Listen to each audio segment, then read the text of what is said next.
Há uma força que aparece sempre que decides fazer algo que importa. Não é falta de tempo, não é falta de talento, é uma força ativa, inteligente, que conhece os teus pontos fracos melhor do que tu.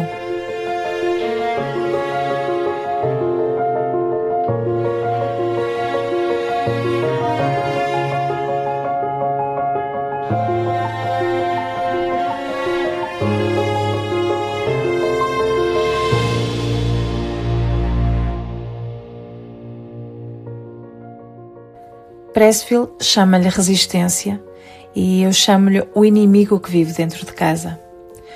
Porque durante anos eu quis desenhar, quis escrever, quis construir algo que fosse genuinamente meu e durante anos disse a mesma coisa. Depois faço.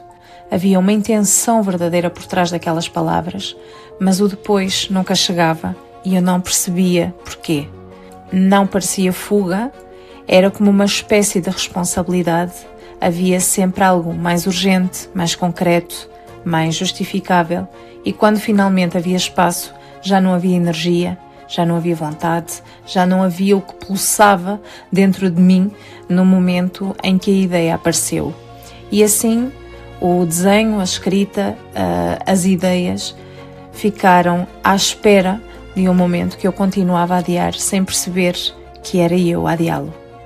E foi quando li o livro de Pressfield, A Guerra da Arte, que algo encaixou de uma forma, digamos que desconfortável. A Guerra da Arte não é um livro sobre criatividade no sentido convencional. Não fala de inspiração nem de técnica, fala de uma força que Pressfield identificou ao longo de décadas como escritor, uma força que aparece sistematicamente entre nós e o trabalho que mais importa. E ele nomeou de resistência. Ele descreve-a como uma força universal, impessoal, implacável. Não é específica a ninguém. Está em toda a gente que alguma vez tentou criar algo, mudar algo, construir algo que realmente importasse. E tem características muito precisas, porque ela não grita, ela simplesmente vai sussurrando, ela diz-te que hoje não é o dia certo, que a ideia ainda não está madura, que primeiro tens de resolver aquela coisa pequena que está pendente.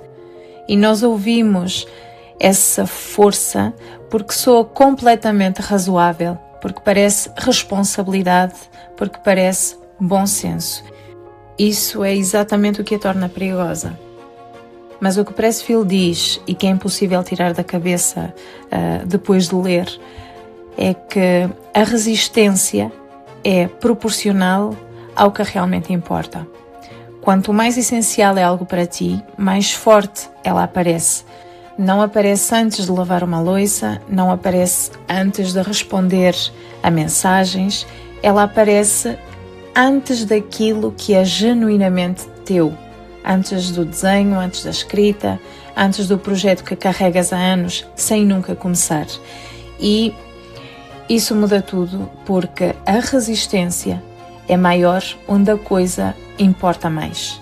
Então, o tamanho do bloqueio não é um sinal para parar, é um mapa e está a mostrar-te exatamente onde tens de ir. Pressfield vai mais fundo do que simplesmente nomear o problema. Ele explica o mecanismo, que a parte de nós que organiza, que gera, que resolve, é muito boa no seu trabalho, tão boa que cria urgências onde não existiam, porque se houver sempre algo por fazer, nunca chega o momento de enfrentar esse risco real, como por exemplo, mostrar o trabalho que nós fizemos. E daí a resistência, ela não é preguiça, ela é uma proteção. É a parte de nós que prefere o conforto do adiamento ao desconforto da exposição, que prefere a identidade de alguém que vai fazer à realidade mais arriscada de alguém que faz e que pode ser julgado por isso. E aqui Pressfield diz algo que poucos livros dizem, com esta clareza, que a resistência é mais sofisticada do que parece. Não te impede diretamente, ela colabora contigo. Usa as tuas próprias prioridades, os teus próprios valores, a tua própria linguagem para te manter exatamente onde estás. E claro, e agora? O que é que se faz? E Pressfield tem uma resposta que não é confortável, ela é direta, que é tornarmos-nos profissionais.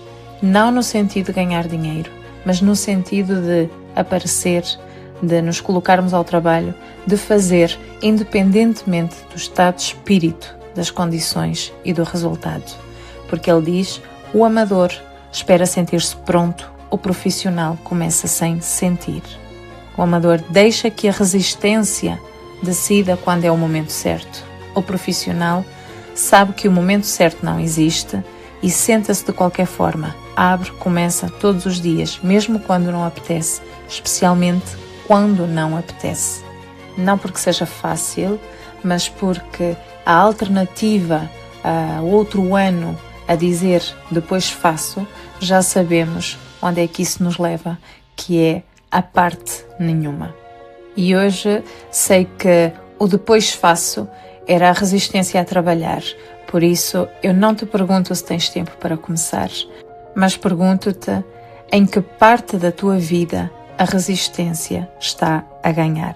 Porque o sítio onde mais adias é provavelmente o sítio onde mais tens de ir. Esta foi a maior reflexão que retirei deste livro e espero que seja tão útil para ti como foi para mim nesta série sobre livros que mudam a forma como construímos as nossas vidas criativas.